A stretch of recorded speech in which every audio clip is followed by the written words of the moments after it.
တောင်ပေါ်မှာမြေကြီးတူးနေတော့ပြုံးခနဲ့ဆိုမြေထဲကနေရွှေလူသားရုပ်တုကြီးတစ်ခုထွက်လာတာရှင်ရုပ်ထွက်ကတကက်လူတိုင်းပဲလက်ရမြောင်လုံးလုံးပန့်ပူထူထားတာနဲ့တော့မတူဘူး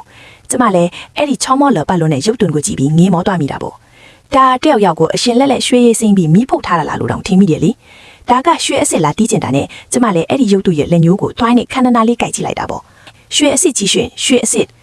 ဟာချမ်းသာပြီဟေးချမ်းသာပြီဒါငါဘဝကိုပြောင်းလဲပေးမယ်လက်ကောင်ကြီးမယ်ဒီလောက်လေးတဲ့ရွှေတုံးကြီးဆိုရင်ပတ်စံတွေအများကြီးရမှာအသေးချပဲကျမလည်းအေးဆက်နေတဲ့ရုပ်တုကြီးကိုဖတ်ပြီးတပြုံပြုံတရဲရဲနဲ့ဝမ်းတာလုံးလုံးမျက်ရည်တွေတောင်ကျလာတယ်ကျမလည်းအားရှိသမျှနဲ့အဲ့ဒီရုပ်တုကြီးကိုအိမ်စုလေးထဲအထိမရမကဆွဲခေါ်လိုက်ခဲ့ပြီးရုပ်တုကြီးကိုဖတ်လို့အိပ်ပျော်သွားတာပေါ့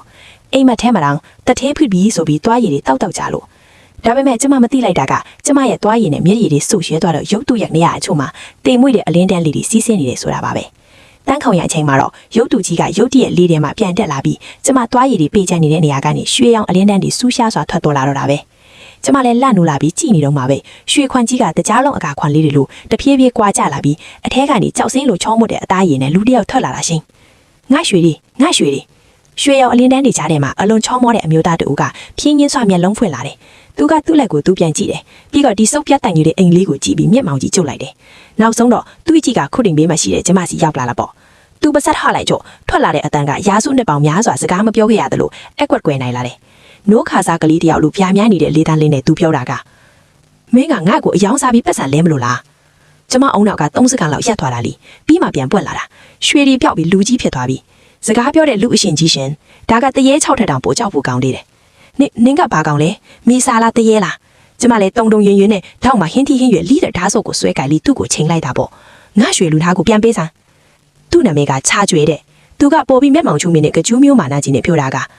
ငါကနတ်ဖျားအရှင်ပဲသူတစ်ပိုင်းရဲ့လုတ်ကြံမှုကိုခံရလို့ဒီလိုအဖြစ်မျိုးရောက်နေရတာတာမန်လူသားတယောက်ကငါ့ကိုတန်ကြီးတက်နေတဲ့ဓာတ်နဲ့ချိန်ရဲတယ်လို့လေလို့သူတန်ကိုသုံးဖို့ကိုစားပြီးမယ်သူ့ရဲ့တန်ကိုနယ်ကြီးကဗလာဖြစ်နေရှာတယ်ကြံရှိနေတဲ့နတ်ဖျားအရှင်ကအနှင်းငယ်လေးကိုသာတုံးလိုက်နိုင်မှုရတယ်သူနှာခေါင်းတစ်ချက်ရှုံကြိုက်ပြီးရွှေရောင်မျက်လုံးတွေစူးစူးဆိုင်ဆိုင်ကြည့်လိုက်တဲ့အခါတင်တောင်ကြီးတစ်ခုကကျမကိုဖိထားတယ်လို့ခံစားရပြီးအသက်ရှူရအောင်ခက်ချက်ချက်ဖြစ်လာတယ်လေကျမလည်းခြေထောက်တွေဖြိုခွေးပြီးဘရုံးစုဒူးထောက်ကျသွားတော့တယ်လက်ထဲကဓာတ်ကလည်းမြေကြီးပေါ်လွတ်သွားတော့တယ်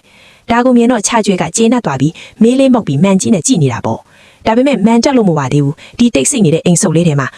good ဆိုတဲ့ပိုက်စားတဲ့အတန်ကြီးကဟိန်းထွက်လာတော့တာပဲချကျွဲရဲ့မျက်နှာချောချောလေးကချက်ချင်းတောင့်တင်းသွားပြီးသူ့ရဲ့ခံရတဲ့အရှင်အဝါလေးလည်းဖုန်ထဲရောက်သွားပြီပေါ့သူကရှက်ကိုရှက်ရနဲ့မျက်နှာနီးနေရပြီးမှပါဇက်ကတော့အမိတ်ပေးနေတော့ပါပဲငါပိုက်စားပြီးနတ်ရည်စင်းနဲ့နတ်တက်တီကိုတွားယူခဲ့စမ်းဘာနတ်ရည်စင်းဘာတက်တီ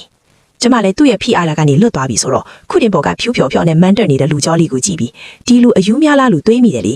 ဒါပေမဲ့သူကအားနေပြီမဲ့ခုနကလို့